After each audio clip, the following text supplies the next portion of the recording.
जय मां दंतेश्वरी। अब से कुछ देर पहले मुझे दंतेश्वरी माता मंदिर में देवी का दर्शन करना और मां के आशीर्वाद लेने का सौभाग्य मिला। मैं महाराजा प्रवीर चंद्र भंजदेव जी को भी पुनः अपने श्रद्धा सुमन अर्पित करता हूं। मैं जब भी बस्तर आया हूं, जगदलपुर आया हूं, आप सभी साथियों ने हर बार इतना प्यार दिया है, इतने आशीर्वाद दिए हैं।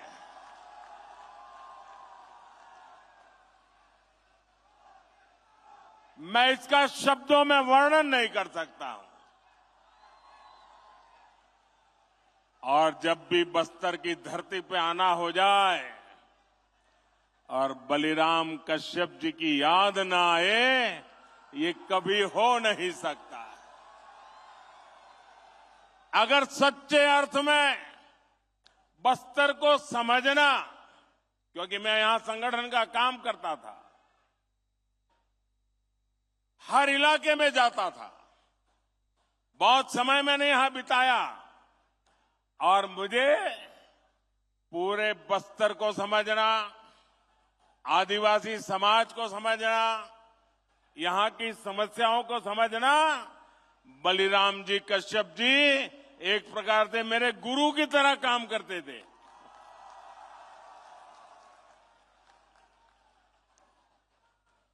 साथियों, मेरा निरंतर प्रयास है कि आपके इस आशीर्वाद को यहां का विकास करके लौटाऊं, दिन रात परिश्रम करके, आपकी सेवा करके ये कर्ज मैं चुका सकूं।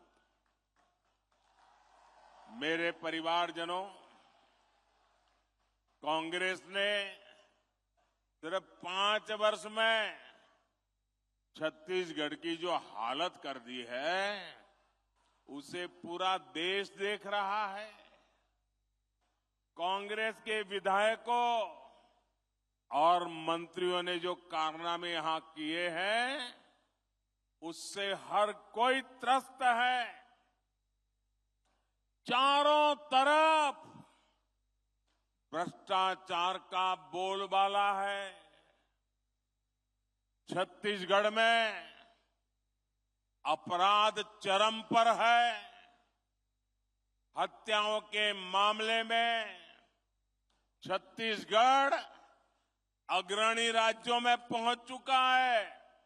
कभी कभी तो लगता है राजस्थान और छत्तीसगढ़ के बीच स्पर्धा चल रही है कि कहां सबसे ज्यादा हत्याएं होती है, कहां सबसे ज्यादा लूट होती है, कहां सबसे ज्यादा महिलाओं पर अत्याचार होते हैं।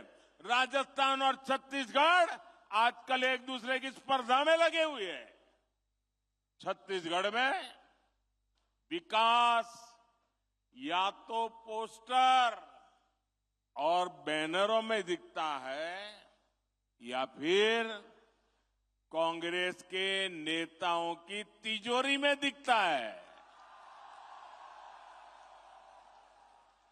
कांग्रेस ने छत्तीसगढ़ को अगर दिया है तो वो है झूठा प्रचार और घोटालेबाज सरकार। झूठे प्रचार की आड़ में ये लोगों की आंख में धूल झोंकते हैं और आकंठ भ्रष्टाचार करते हैं। इसलिए आज छत्तीसगढ़ के कोने कोने से एक ही आवाज आ रही है। हर कोने से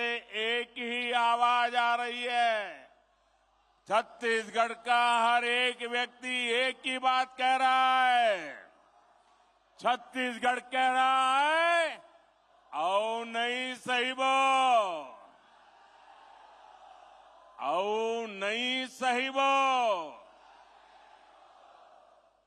बदल के रहीबो, बदल के रहीबो, आओ नहीं सहीबो, बदल के रहीबो।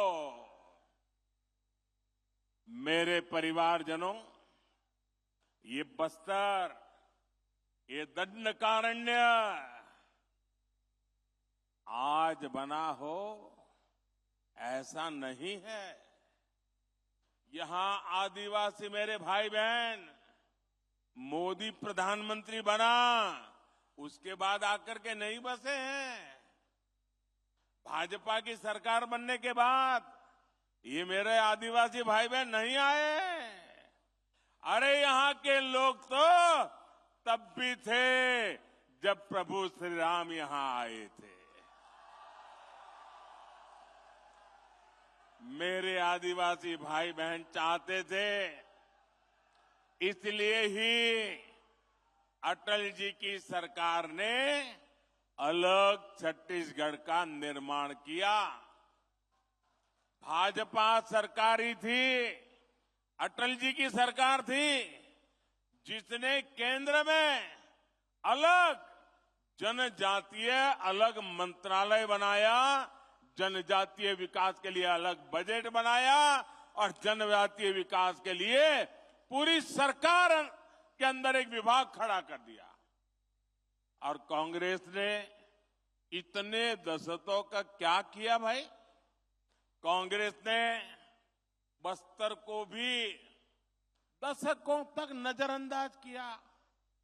आप लोगों की परवाह ही नहीं की। उनके दो चार ठेकेदारों को संभालते थे और वही आपसे वोट लेकर के उनको दे देते थे, उनकी गाड़ी चल जाती थी, उनको आपकी परवाह ही नहीं थी। ये भाजपा सरकार है, यहां मेडिकल कॉलेज, इंजीनियरिंग कॉलेज बनाए।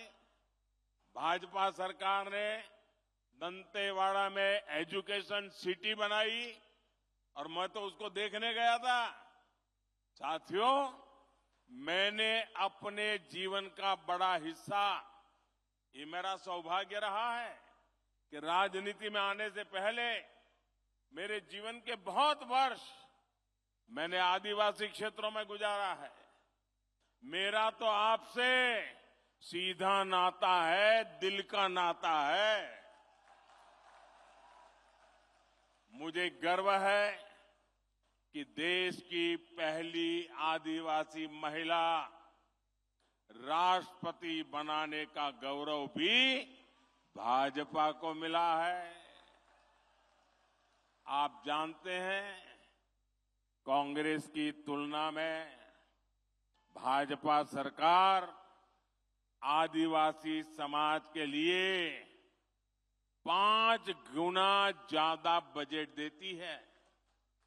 अगर वो 1 रुपया देते थे तो हम 5 रुपया देते हैं, ये 100 रुपया देते थे तो हम 500 रुपया देते हैं। भाजपा सरकार ने ही 15 नवंबर यानी भगवान बिरसा मुंडा के जन्म दिवस को जनजातीय गौरव दिवस घोषित किया। हमारी सरकार आदिवासी सेनानियों और क्रांतिवारों को समर्पित स्वतंत्रता सेनानी म्यूजियम बनवा रही है। हमने जनजाति वर्ग के छात्रों को दी जा रही छात्रवृत्ति, उसको भी 2.5 गुना कर दिया है। बीते 9 वर्षों में 300 से अधिक एकलव्य मॉडल आवासीय विद्यालय मेरे जनजाति बच्चों के लिए हमने खोले हैं। साथियों, भाजपा सरकार देश में आकांक्षी जिला कार्यक्रम चला रही है। बस्तर संभाग के भी अनेक जिले ये आकांक्षी जिलों में शामिल है। अब तो हम उससे भी आगे बढ़ करके जिले से निकल के जाकर के आकांक्षी ब्लॉक्स की पहचान कर रहे हैं। इस अभियान के तहत शिक्षा, स्वास्थ्य और रोजगार से जुड़े बड़े बड़े प्रोजेक्ट यहां शुरू होने वाले हैं। इसके अलावा भी हम छत्तीसगढ़ के उसमें आधुनिक इंफ्रास्ट्रक्चर का निर्माण कर रहे हैं। आज भी यहां 26,000, 27,000 करोड़ रुपए उसके से भी अधिक प्रोजेक्ट बस्तर को मिले हैं, छत्तीसगढ़ को मिले हैं। मेरे परिवारजनों, आज यहां बहुत बड़े और देश के आधुनिकतम स्टील कारखाने का लोकार्पण हुआ है। आप मुझे बताइए, आपको गर्व हो रहा है कि नहीं हो रहा है? इतना बड़ा स्टील का कारखाना आपको मिला है, आपको गर्व हो रहा है कि नहीं हो रहा है? ये छत्तीसगढ़ कांग्रेस वालों को नहीं हो रहा है। इतना बड़ा कार्यक्रम अभी सरकार का था, छत्तीसगढ़ सरकार का एक भी मंत्री भी नहीं आया, मुख्यमंत्री भी नहीं, उप मुख्यमंत्री भी नहीं। आप कहिए भैया, आपकी भलाई के काम में ये सरकार ने आना चाहिए कि नहीं आना चाहिए? आना चाहिए कि नहीं आना चाहिए? और हर मीटिंग में रमन सिंह जी स्टील के कारखाने के लिए जोर से आवाज उठाते थे। आपकी आवाज वो वहां पहुंचाते थे। लेकिन आप जानते हैं कांग्रेस ने ये मांग क्यों नहीं मानी? इसके पीछे कांग्रेस के कट, कमीशन और करप्शन की बोलबाला थी, सोच पड़ी थी। लंबे समय तक कांग्रेस की नीति रही है, क्या करते थे? कच्चा माल विदेश भेजो और फिर उसी कच्चे माल से बना महंगा सामान महंगे पैसे देकर के आयात करो। कहते हैं ना, गेहूं बाहर भेजो और फिर ब्रेड बना करके लाओ। क्या ऐसा कोई करता है भाई? ऐसा कोई करता है क्या? आप मुझे बताइए, आप जो घर में चावल खाते हैं तो क्या ऐसा कोई करता है कि पहले उसका धान विदेश भेजा जाता है, फिर वो धान विदेश में धुला जाता है, फिर वो धान विदेश में साफ किया जाता है, फिर धान को वहीं विदेश में भी पकाया जाता है और फिर वो पका पकाया चावल आपको खाने के लिए मिल जाता है? ऐसा कभी होता है क्या? आप अपना धान, अपना चावल खुद ही करते कि नहीं करते हैं? आप धान भी यहीं उगाते हैं, उसे साफ भी यहीं करते हैं, यहीं पकाते हैं और यहीं अपने घर में खाते भी हैं। लेकिन कांग्रेस को ये करने में कट की कट हो जाती है, कमीशन नहीं मिलता है। इसलिए क्या किया उन्होंने? ये हमारे इलाके में जो आयरन ओर है ना, ये दुनिया का उत्तम से उत्तम आयरन ओर है, दुनिया का।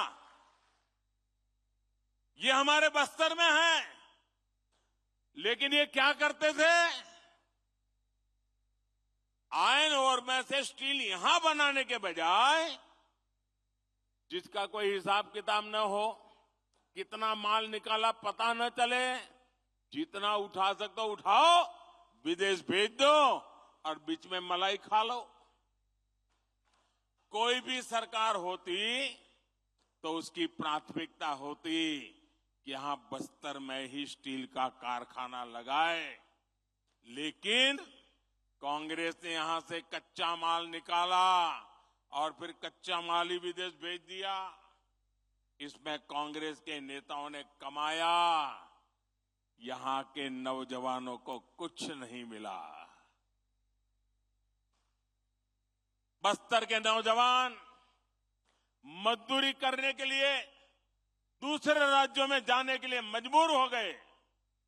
लेकिन भाइयों बहनों, ये मोदी है, आपके बीच में पला बड़ा है, इसलिए आपका ही सोचता है। गरीब की चिंता, गरीब के हित, यही मोदी के दिमाग में भरा पड़ा रहता है। इसलिए हमने दिल्ली में मुझे आपने सेवा करने का मौका दिया। हमने बस्तर में स्टील कारखाने का काम तेजी से पूरा करवाया। भाजपा सरकार ने लगभग 24,000 करोड़ रुपए स्टील के कारखाने पर लगाए। इससे इस क्षेत्र के 50-55 हजार साथियों को रोजगार मिलना तय हुआ है।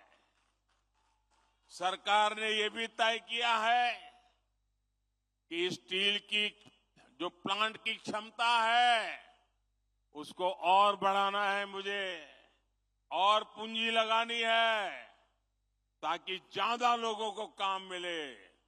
यानी स्टील प्लांट पर अब जी हजारों करोड़ रुपयों का और निवेश होने वाला है। और जब ज्यादा निवेश होगा और बड़ा कारखाना होगा तो पूरे विस्तार की किस्मत और तेजी से बदलने वाली है। अब मैं आपको बताता हूं, मेरे यहां गुजरात में स्टील बनाने का एक कारखाना है। वहां तो आयरन ओर भी नहीं है, हम बाहर से लाते हैं। लेकिन स्टील कारखाना होने के कारण कार बनाने के अनेक कारखाने वहां लग गए, गाड़ियां बनाने, क्योंकि स्टील की उनको जरूरत थी, पास में ही मिल जाता था। अब यहां स्टील बन रहा है ना, और भी कारखाने यहां लगने वाले हैं। और यहां पर करीब 1.5 लाख साथियों के लिए नौकरी की, रोजगार की संभावना बनेगी। और मेरे शब्द लिखिए भैया, आज छत्तीसगढ़ का नौजवान रोजगार के लिए बाहर जाता है, एक दिन ऐसा आएगा हिंदुस्तान के नौजवान रोजगार के लिए बस्तर आना चाहेंगे, बस्तर आना चाहेंगे। आप कल्पना कर सकते हैं, मोदी अगर ये काम कर देगा तो कांग्रेस के लोगों के लिए भ्रष्टाचार के रास्ते रुक जाएंगे। खदान में से जो माल खाते थे उस पर मोदी ने ताला लगा दिया और इसलिए छटपटा रहे हैं। आज भी कितनी झूठी बातें फैलाई, लेकिन आपने उन पर ये तमाचा मारा, इतनी पब्लिक आकर के आपने उनको तमाचा मारा है। झूठी बातें फैलाकर इनका इरादा समझिए। बस्तर के मेरे नौजवानों, इनका इरादा समझिए। ये झूठी बातें फैलाकर ये स्टील प्लांट को भी हड़पना चाहते हैं। इस स्टील प्लांट को भी कांग्रेस ही अपने बच्चों, अपने रिश्तेदारों की तिजोरी भरने का माध्यम बनाना चाहते हैं। लेकिन मेरे बस्तर के भाइयों बहनों, ये मोदी की गारंटी है, ये मोदी नहीं होने देगा। ये बस्तर का स्टील प्लांट आपका है, बस्तर के लोगों का है। इस स्टील प्लांट के मालिक मेरे बस्तर के लोग हैं, मेरे छत्तीसगढ़ के लोग हैं। मोदी इसका मालिक नहीं है, मोदी इसका मालिक नहीं है, और न ही कोई दूसरा नेता कोई कांग्रेसी को मैं इसका मालिक बनने देने वाला हूं। इस प्लांट के मालिक सिर्फ और सिर्फ बस्तर के मेरे भाई बहन है। ये हक आपका है, कोई आपका हक छीन नहीं सकता है।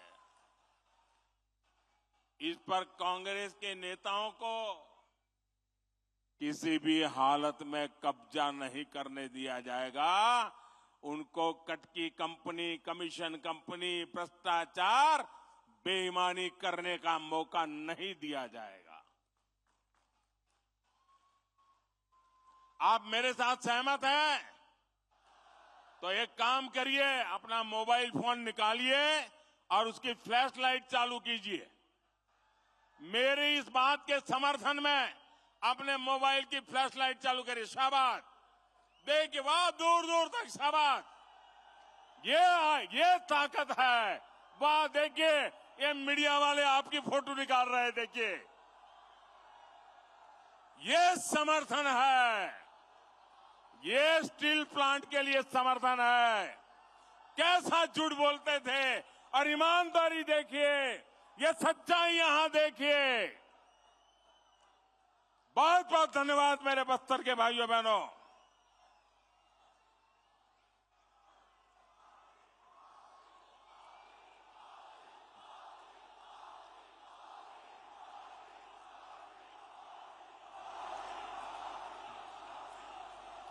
मेरे परिवारजनों,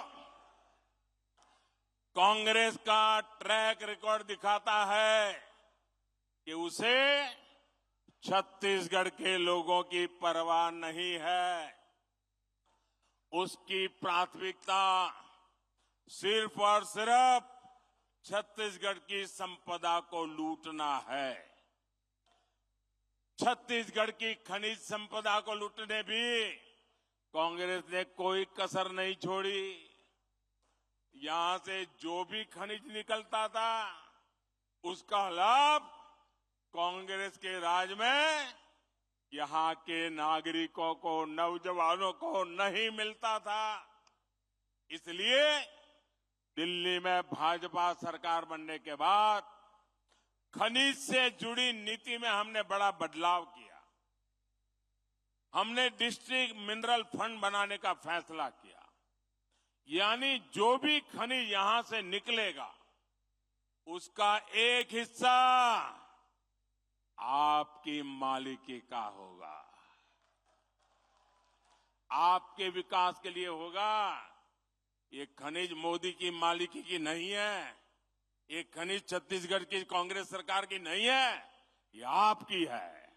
इसका हक आपको देने का काम ये मोदी ने किया है। भाजपा ने आपको विकास का साझेदार बनाया, आपको पार्टनर बनाया। इसके तहत छत्तीसगढ़ को 8,000 करोड़ रुपए मिले हैं। लेकिन जानते हैं कांग्रेस ने इस पैसे से क्या किया? यहाँ की कांग्रेस सरकार ने इसमें भी घोटाला कर दिया है। साथियों, आपकी वन उपज के साथ कांग्रेस ने क्या किया, ये भी आपने देखा है।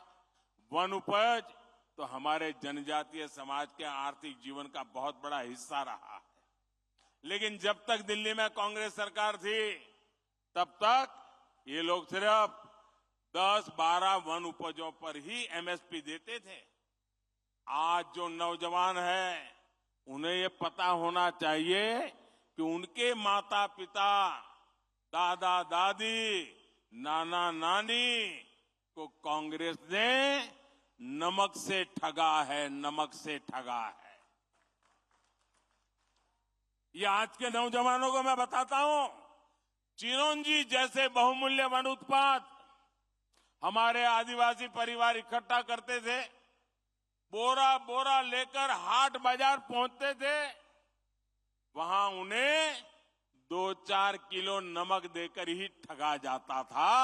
आपके दादा दादी के साथ ये किया इन्होंने।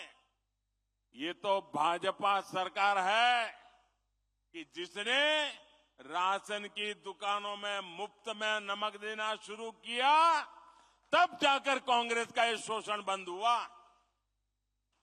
जो उत्पाद एमएसपी के दायरे में नहीं थे, उन्हें कांग्रेस के ठेकेदार ऐसे ही औने पौने दाम पर खरीदते थे, फिर ज्यादा मुनाफा पर बेच देते थे।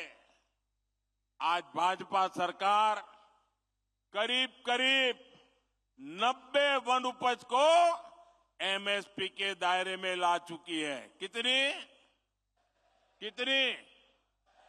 90। कितनी? पहले कितनी थी? 10-12। कांग्रेस के जमाने में कितनी थी? कांग्रेस के जमाने में कितनी थी? मोदी कितना पहुंचाया?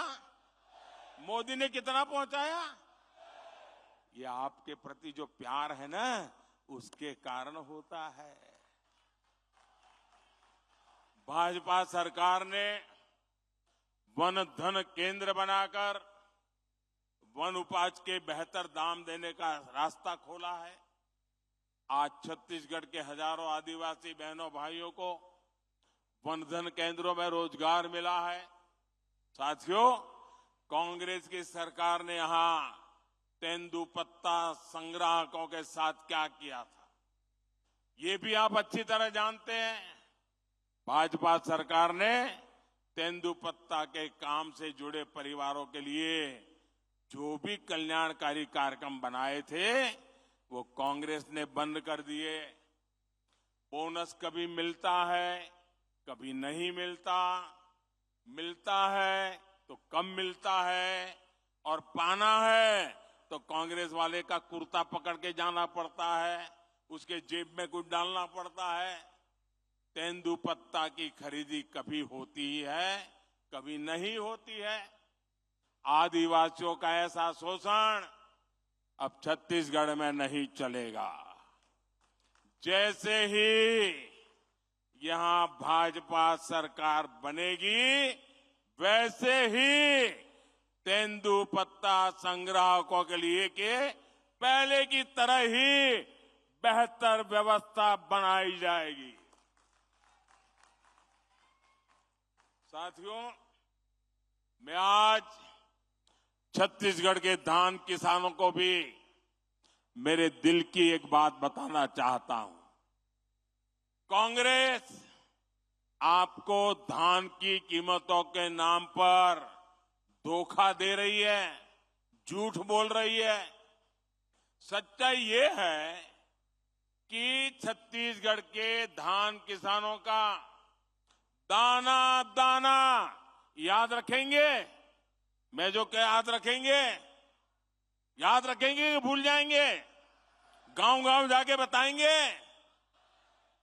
छत्तीसगढ़ के धान किसानों का दाना दाना केंद्र सरकार खरीदती है, मोदी सरकार खरीदती है। भाजपा सरकार ने 1,00,000 करोड़ रुपए छत्तीसगढ़ के धान किसानों को दिए हैं।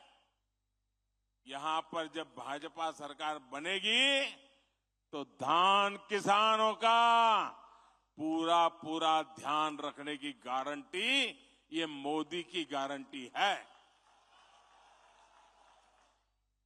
मेरे बस्तर के भाइयों बहनों, मेरे छत्तीसगढ़ के भाइयों बहनों, मेरे छत्तीसगढ़ के नौजवान, मेरे बस्तर के नौजवान, मोदी आज कहने आया है, आप मेरे शब्द लिख करके रखिए, आपका सपना ही मोदी का संकल्प है। यही मोदी की गारंटी है। आज बस्तर सहित पूरे देश में आयुष्मान भारत योजना के तहत हेल्थ एंड वेलनेस सेंटर बने हैं। मकसद ये है कि दूर सुदूर की मेरी आदिवासी बहनों को इलाज के लिए नजदीक ही सुविधा मिले। पूरे छत्तीसगढ़ में ऐसे लगभग 6,000 अस्पताल बनाए जा चुके हैं।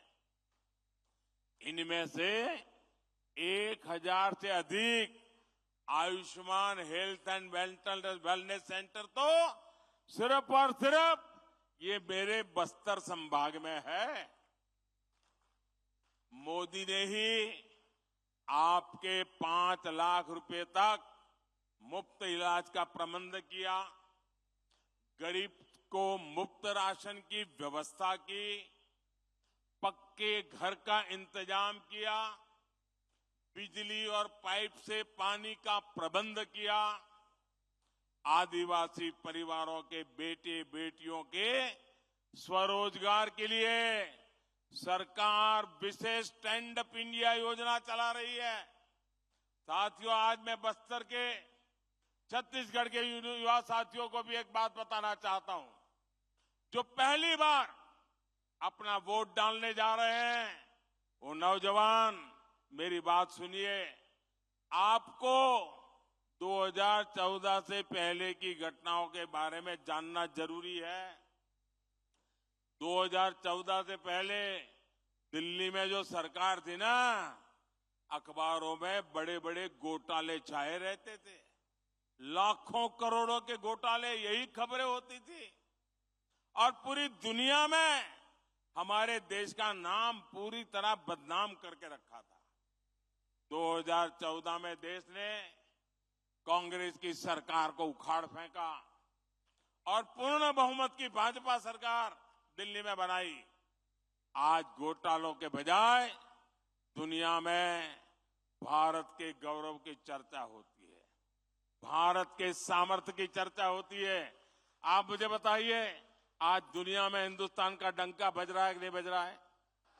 ऐसे नहीं, पूरी ताकत से बताइए, हिंदुस्तान का डंका बज रहा है कि नहीं बज रहा है?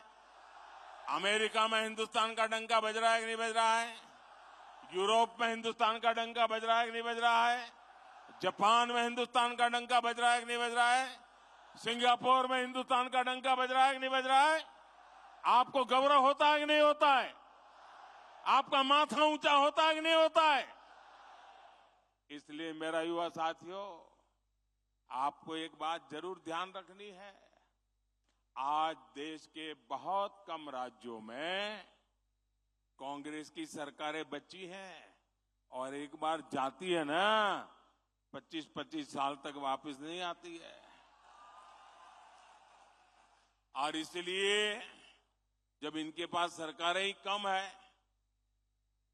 तो लूट का माल कुछ ही जगह से लूटना पड़ता है।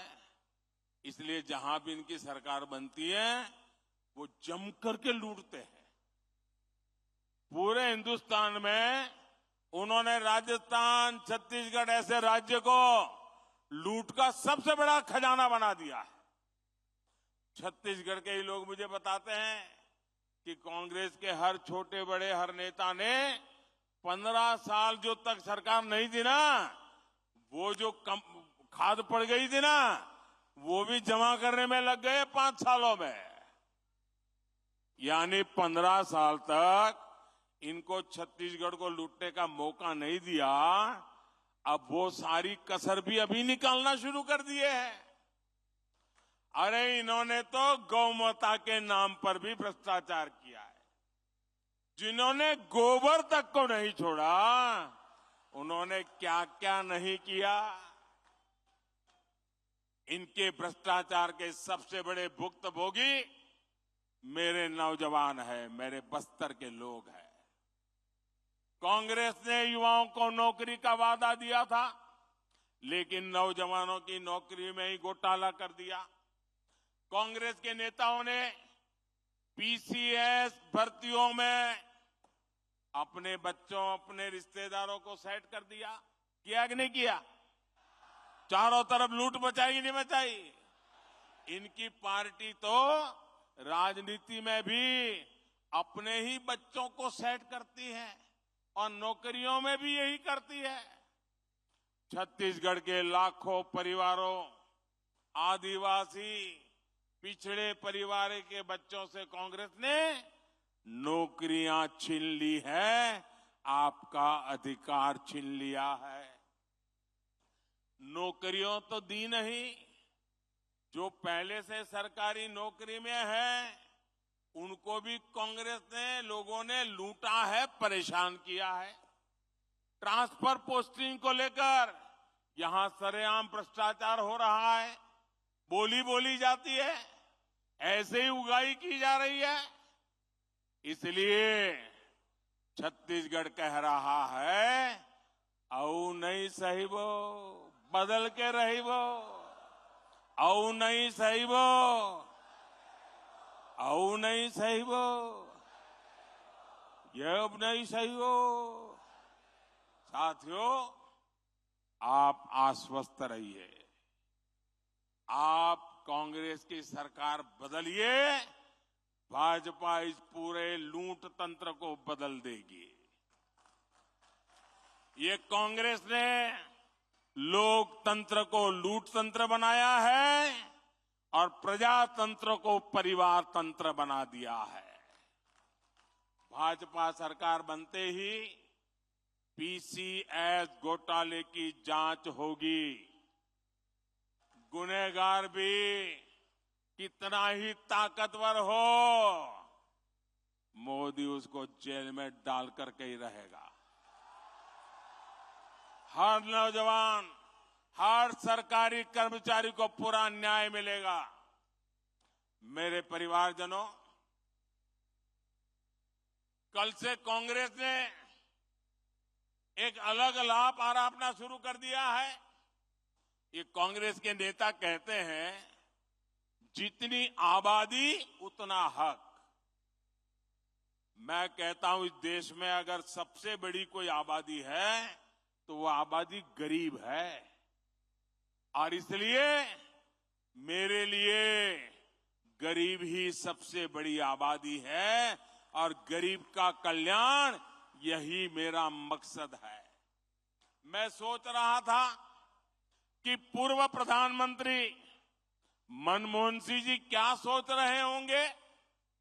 भारत के पूर्व प्रधानमंत्री मनमोहन सिंह जी तो कहा करते थे कि देश के संसाधनों पर पहला हक माइनॉरिटी का है, अल्पसंख्यकों का है, और उसमें भी मुसलमानों का है। अब कांग्रेस कह रही है कि आबादी तय करेगी कि पहला हक किसका होगा।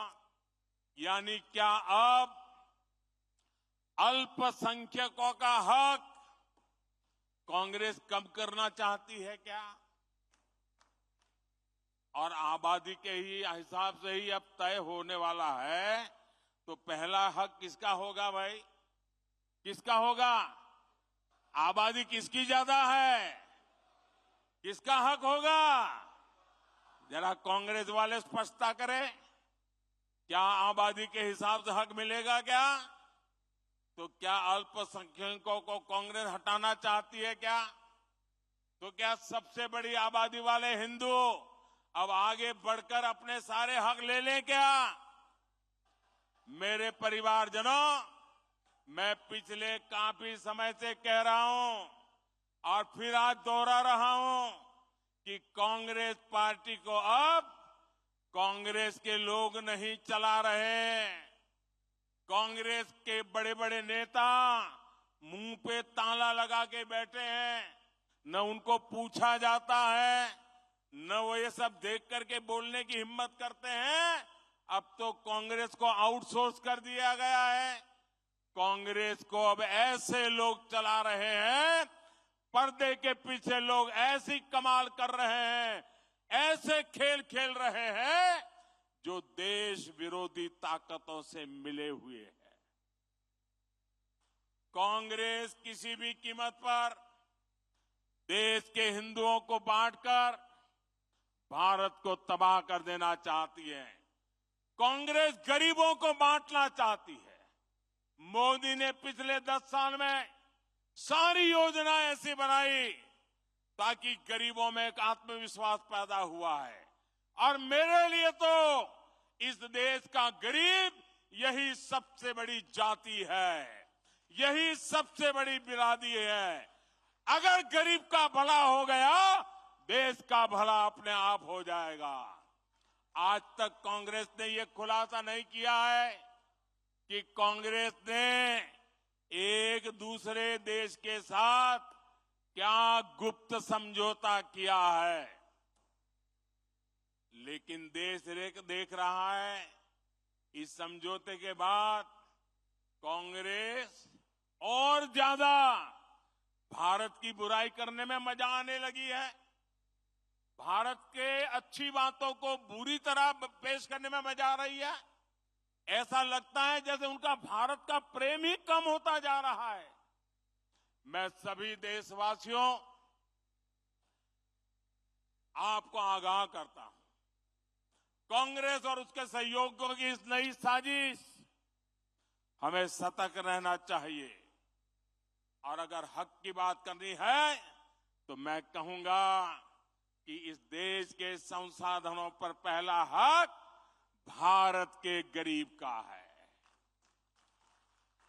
गरीब चाहे वो दलित हो, गरीब चाहे वो पिछड़ा हो, गरीब चाहे आदिवासी हो, गरीब चाहे सामान्य वर्ग से हो, हमें सबसे बड़ी जाति मेरे लिए गरीब है। हमें गरीब की चिंता करनी है, हमें गरीब का जीवन बदलना है।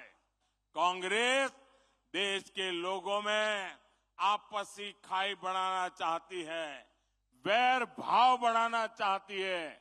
इसलिए कांग्रेस अब पूरी नई भाषा बोलने लगी है। मेरे परिवारजनों, कांग्रेस के दशकों के शासन ने देश को सिर्फ गरीबी दी है। कांग्रेस ने समाज को जाति के आधार पर बांटने का ही काम किया है ताकि इनका वोट बैंक सुरक्षित रहे। कांग्रेस आज भी इसी काम में जुटी है। आज भी यहां छत्तीसगढ़ में अलग अलग समाज अपने हक के लिए आवाज उठा रहे हैं, लेकिन कांग्रेस की सरकार साजिश के तहत उन्हें जेल में डाल देती है, उनकी आवाज को दबाने में जुटी है। दूसरी तरफ भाजपा सरकार सामाजिक न्याय के लिए पूरी तरह समर्पित है। हाल में ही संसद में महरा समाज को एससी वर्ग का दर्जा दिया गया है। इस समाज की मांग भाजपा सरकार ने पूरी की है। वर्षों तक अपने अधिकारों से वंचित रहे आवारा आदिवासी वर्गों को एसटी का दर्जा देकर भाजपा सरकार ने एक ऐतिहासिक निर्णय लिया है। यानी जिनकी सूद कांग्रेस ने कभी नहीं ली, उनको हक देने में भाजपा हमेशा आगे रही है।